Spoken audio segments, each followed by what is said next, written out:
estás tomando algunas medidas de seguridad propias de este nuevo momento, o no, o las mismas de siempre. Estás descubriendo en la investigación cosas que pensabas que no podían suceder ahora. Bueno, evidentemente, como repito, es indispensable en un país de un régimen presidencial estar investigando la cabeza, ¿no? La cabeza de esta pirámide. Es una cosa obligada, que no tiene que ver con ideologías ni con concepciones, sino tiene que ver con un periodismo que he realizado durante los últimos 22 años, ¿no? Entonces, estamos hablando de eso. Entonces, sí, yo hago mis investigaciones, yo no estoy buscando personas. Sí. No estoy diciendo, ahora este está en mi lista negra y ahora este. No, pero me encuentro los nombres cuando voy avanzando en mis investigaciones sobre crimen organizado, porque lo que sí es una constante para mí, y sí está en mi libreta, es quiero saber qué está pasando con estas organizaciones de crimen organizado. ¿Por qué siguen destruyendo nuestro país? ¿Por qué estas estructuras siguen intocables? ¿Por qué el Mayo sigue intocable? ¿Qué está pasando? Entonces, en mi búsqueda de qué está pasando, vienen los nombres de personas que hoy están muy, muy cercanas al presidente. Manuel Bartlett Díaz, viene su nombre en el libro de Emma y las otras señoras del narco, como uno de los personajes que no solo recibía sobornos del cártel de Guadalajara, que después se convirtió en el cártel de Sinaloa, sino de iba a las fiestas, donde había actrices, donde había alcohol, donde había sexo, donde había pachanga, ¿no? Ahí estaba él, recibiendo. Y hoy lo tenemos como titular ahí de la Comisión Federal de Electricidad, ¿no? Después tenemos a personajes como Félix Salgado Macedonio, que cuando fue alcalde de Guerrero, ahí en la década del año 2000, pues estaba ahí recibiendo sobornos, deshaciendo, desquebrajando la ciudad del puerto de Acapulco. Oye, y comentabas incluso después cuando llega en tu libro cómo la Barbie hace del puerto de Acapulco ahí su oficina. Que en realidad el jefe era Arturo y la Barbie era como el que le cuidaba el changarro, ¿no? Por llamarlo de alguna manera, exacto. ¿No? Y Anabel, y todos estos personajes que están actualmente en el gobierno, ahorita hablamos de eso, pero nada más quiero hacer una reflexión contigo, que los has investigado tanto al crimen organizado, porque muchas veces se romantiza todo este tema de los narcos, ¿no? Nada más que se den una vueltecita a tus libros, ¿no? Y en este último los narras perfecto, empezando por el Chapo, de cómo era parte de este grupo que era de los canchanchanes que estaban presentes en las torturas, ¿no? Un torturador. Un torturador. Y todos vienen, bueno, de Badiraguato, ¿no? A Jalisco, de Sinaloa a Jalisco y de ahí a otro. Es decir, ¿cómo podemos entender o excluir ahora un lugar que ha sido el epicentro, ¿no? de los cárteles como si no pasara nada, ¿no? A un exgobernador hoy también ya integrado al gobierno actual. ¿Cómo podemos separar eso? Es imposible de separarlo. Cualquiera que tenga un dedo de frente, un poco de sentido común, y mucho más cualquiera que viva en Sinaloa, sabe que la única manera de ser gobernador ahí es teniendo el beneplácito del Mayo Zambada, del cártel de Sinaloa. No se puede ser gobernador de Sinaloa porque es un estado que pertenece al cártel. El cártel decide quién va a gobernar. Y además te lo dijeron. Tus fuentes te lo dijeron. Está en el diario de Vicente Zambada Niebla, el hijo del Mayo Zambada. Recordarás que yo publiqué en el 2019 el libro El Traidor y está ahí de su puño y letra. El 98% de los funcionarios públicos recibía dinero del país, recibía dinero de mi padre. Los gobernadores eran pues sus empleados, sus secretarios, por llamarlo de alguna manera, ¿no? ¿Quirino Ordaz era distinto? No era distinto. Era un administrador de el territorio del Mayo Zambada. El Mayo Zambada, el propietario, el verdadero gobernador, y cualquier otro son administradores en turno, porque además el Mayo Zambada siempre está ahí y los otros pueden entrar y salir. Él es el único poder hegemónico constante en la entidad. Los gobernadores duran 6 años. El Mayo Zambada lleva 50 años siendo el rey de Sinaloa. Entonces, de eso estamos hablando. ¿Quirino Ordaz es distinto? No es distinto. No pudo haber sido gobernador si no hubiera estado ahí.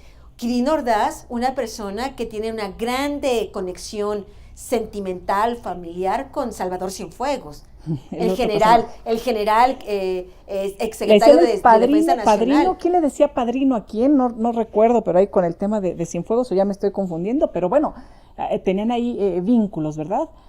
Pero ya también dijo el gobierno actual, vía la Fiscalía General de la República de Gertz Manero, que no encontró nada en contra de Cienfuegos, y no solo eso, se armó toda un proyecto de gobierno para poder sacarlo de Estados Unidos, negociar con el fiscal Barr y con el gobierno de Trump para que se le juzgara aquí en México, y lo fueron a sacar de Estados Unidos con esa consigna de que se investigaría Cienfuegos aquí.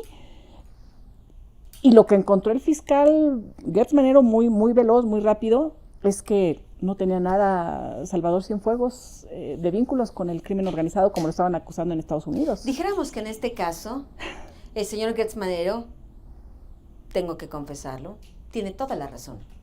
Él no encontró nada, porque no buscó nada, porque hizo 0 investigaciones. Tú ves la carpeta, hizo 0 investigaciones. Estaba exonerando a Cienfuegos sin siquiera todavía que la Secretaría de Hacienda les entregara un reporte de sus cuentas bancarias. Ya había exonerado a Cienfuegos sin que siquiera la Unidad de Inteligencia Financiera, que entonces dirigía Santiago Nieto, le dijera si había operaciones dudosas en sus cuentas bancarias. Lo exoneró porque no encontró nada, porque no buscó, porque no quiso saber. Entonces estamos hablando de una situación realmente pues muy delicada. Bueno, más bien la hizo de su abogado entonces, el abogado defensor, junto con la Sedena, ¿no? Porque sí fueron abogados de la Sedena. Que además, le pagó el actual secretario, porque además el gobierno Cienfuegos federal, muy amigo del actual secretario de Defensa Nacional. Un secretario de la Defensa Nacional que hoy, como ningún otro secretario en los últimos 50 años, tiene poder. Anabel, yo recuerdo que en la participación que tuviste con Julio, si fue con Julio Astillero, cuando hablaron de este tema, cuando todavía no sucedía nada con Cienfuegos, de que lo habían atrapado en Estados Unidos y estaban viendo si venía para acá, te aventaste unas frases así como pitoniza, de decir, no va a pasar nada, lo van a traer, lo van a exonerar. ¿Qué nos dice esto? ¿Qué nos dice esto? Porque hoy el gobierno, en las mañaneras escuchamos al presidente decir, incluso señalando a García Luna ya como criminal, ¿no? Sin ser sentenciado, por eso lo digo, porque bueno, nosotros sabemos que es un pillo, ¿no? Y es un delincuente, pero bueno, con este tema de que a veces el presidente exonera o sentencia, no, sí. Él ha dicho pues que ahí estaba el narcotráfico metido, pero con Cienfuegos no. ¿Qué nos dice esta situación? ¿Qué nos dice de México? ¿Qué nos dice del crimen organizado? ¿Qué está pasando? Es una de las preguntas que te hacías ahorita. ¿Qué pasa en nuestro país? ¿En qué se ha convertido México? Pues mira, el problema es que ese es el problema, que México no es que se ha convertido en nada distinto. Ese es nuestro drama. No se ha transformado. No hay transformación. Ni de primera ni de cuarta. No hay. El problema es eso. ¿En qué se ha transformado? Que no hay transformación.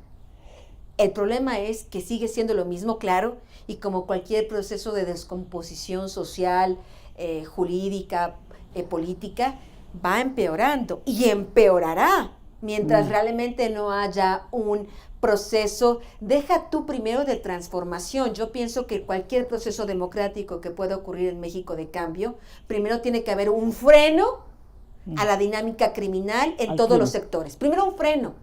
y después del freno, un plan.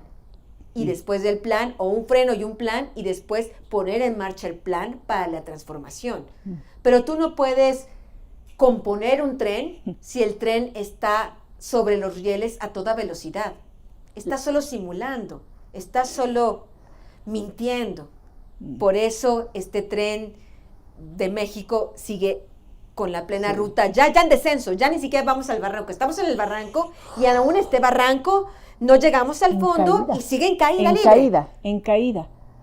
Porque no hay un freno, porque no hay ninguna capacidad. Echemos para atrás, al menos, detengan el tren. Si no podemos echar para atrás o no podemos encontrar una nueva ruta, al menos detengamos el tren. Cambiemos cambiemos de tajo la impunidad, ciertas conductas políticas, etcétera, etcétera. No, lo estamos viendo con el caso de Delfina, con el caso de la línea 12 del metro, con el caso de los hermanos de Andrés Manuel López Obrador, con sus parientes que tienen contratos. O sea, estamos hablando de que no cambian las cosas. Creo que es importante tal vez dejar un poco estas sesiones de hipnosis que nos dan cada mañana en las mañaneras. Bueno, hay unos que no nos hipnotizamos ni ahora ni nunca, pero hay otros que por desgracia sí, por necesidad de creer en algo, por una buena fe, pero creo que tenemos que cortar estas dosis de hipnosis y comenzar a ver la realidad tal cual es.